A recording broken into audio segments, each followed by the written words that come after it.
আসসালামু আলাইকুম everyone, dear viewers. আজ গোয়িং টু দিয়ে কিভাবে ইংরেজিতে শত শত বাক্য তৈরি করা যায় সেটাই শিখব।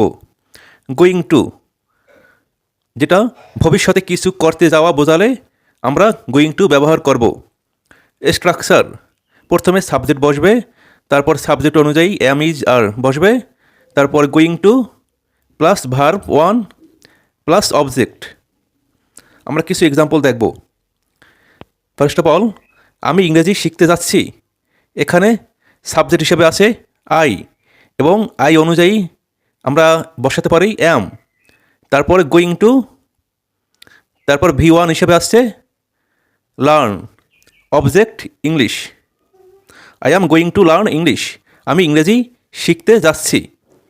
দেন আমরা ভ্রমণ করতে যাচ্ছি, এখানে সাবজেক্ট হিসেবে আছে উই। তারপর এখানে উই অনুযায়ী আমরা এখানে আর বসাতে পারি, আর বসছে। তারপর গোয়িং টু এবং ভার্ব হিসাবে আসছে ট্রাভেল, তারা সিনেমা দেখতে যাচ্ছে।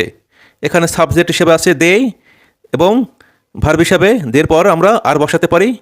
তারপর going to V1 watch object movies, they are going to watch movies, তারা সিনেমা দেখতে যাচ্ছে।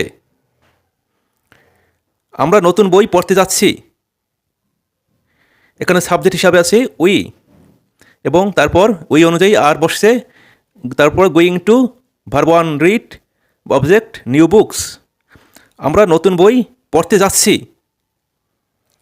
ডিয়ার ভিউয়ার্স, সে নতুন গেম খেলতে যাচ্ছে, এটার ইংরেজি কী হবে অবশ্যই কমেন্ট বক্সে জানান।